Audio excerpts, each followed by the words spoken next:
voted the #1 most popular Pokemon in 2020, the leading role in the XYZ anime, and arguably the face of modern Pokemon.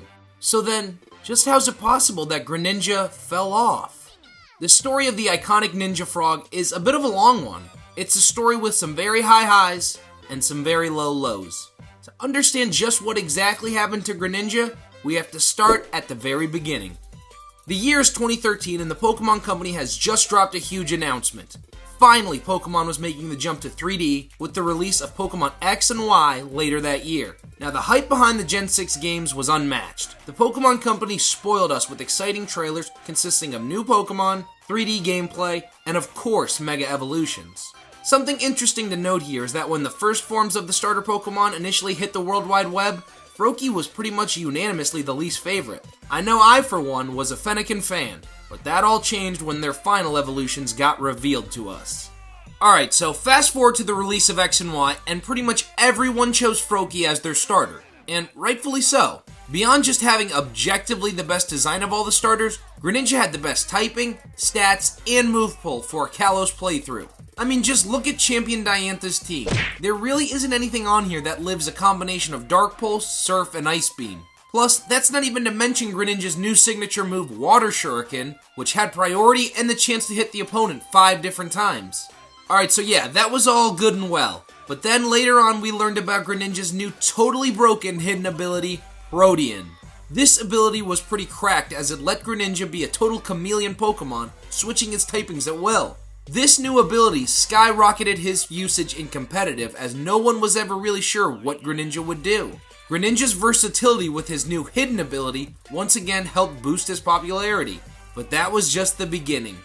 During the Generation 6 anime, Ash Ketchum caught a special Froakie early on, and as the X and Y series progressed, as did the lore and development behind this special Froggy. I mean, from the very first X and Y anime, Froakie sensed Ash and stalked him. Then he decided he wanted to be captured by Ash. This Froakie would later on evolve into Frogadier, and then of course Greninja. It was at the Ninja Village where Frogadier reached his final evolution, and then some. Right away we got teased of a special Ash and Greninja bond evolution. Then the anime pretty much became the Greninja show. The XYZ anime should just be dubbed the XY Greninja season. But yes, after a little bit of plot development, Ash and Greninja were able to master the Battle Bond form and really bring out the best in each other. The two mowed down countless evolutions, almost defeated a champion, and even carried Ash the farthest he had ever been at a regional tournament so far. And then, the slow downfall of Greninja began. Yes, after an epic showing in the semifinals, Ash and Greninja sold hard in the finals against Elan. The Pokemon Company even teased us big time by having the Japanese episode title read, Kalos League Victory, Satoshi's Ultimate Match. Yeah, hearing that, it almost makes you think Ash is gonna win this battle. But nope. So yeah, this was the first real slip-up the Pokemon Company ever gave Greninja. Yeah, it sucked big time that Ash and Greninja lost, but most of the Pokemon fans still loved Greninja. Then, at the conclusion of the XYZ anime, Ash and Greninja ended up parting ways. And the excuse that the Pokemon writers gave us was roots? Greninja has to help fight off evil roots? Okay, I guess.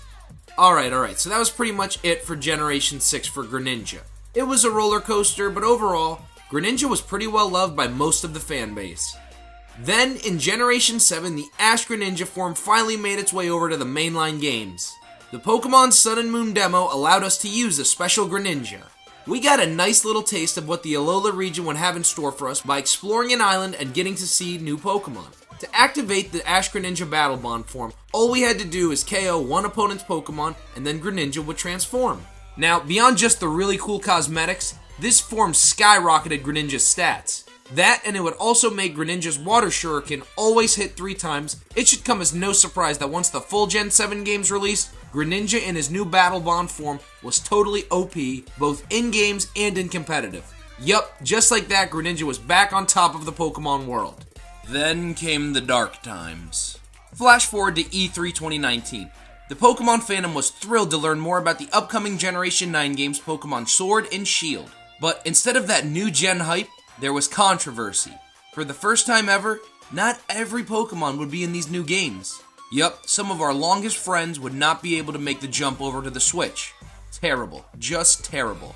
This is one of the reasons I hate Generation 8 big time, but that's a story for a different video. But yes, Greninja for some reason was one of the Pokemon who was excluded from the major dexit ordeal.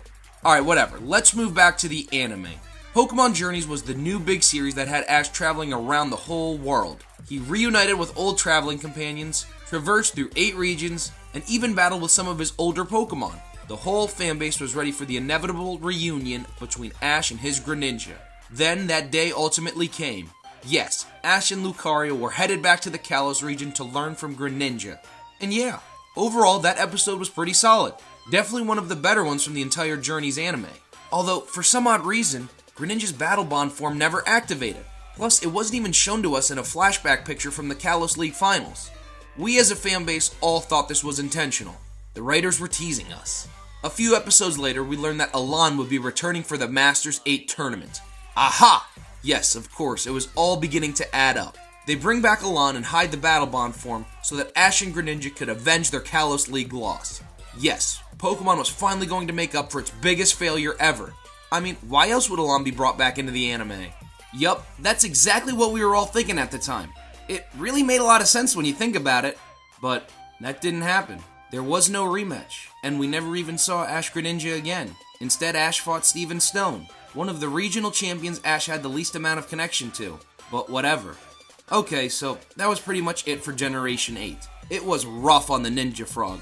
But now, let's look and see how Greninja has been faring so far in the Paldea region.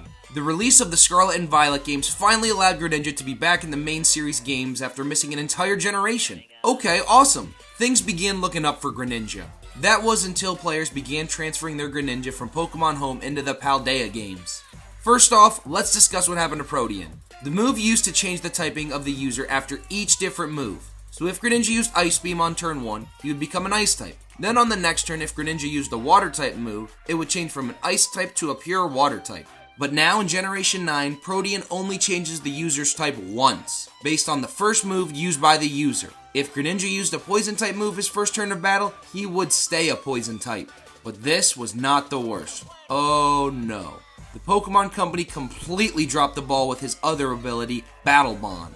The once awesome and iconic transformation is barely a shell of what it once was. Yup, gone are the days of an epic transformation and a boost to Water Shuriken. Instead now, when Greninja knocks out an opponent Pokemon, its attack, special attack, and speed stat all get raised. Brutal. Effectively, the Pokemon Company had fully retconned the Ash-Greninja form. Well guys, that's gonna do it for today's video. This one hurt to make. Since around Gen 6, Greninja had been one of my favorite Pokemon ever, and the Ash-Greninja form is a major reason why. It's sad to see what they've done to him. Well guys, I'm dying to hear your thoughts on what Greninja has become. Do you like the modern change or not? Let me know in the comments section below. Thanks guys and have a good one.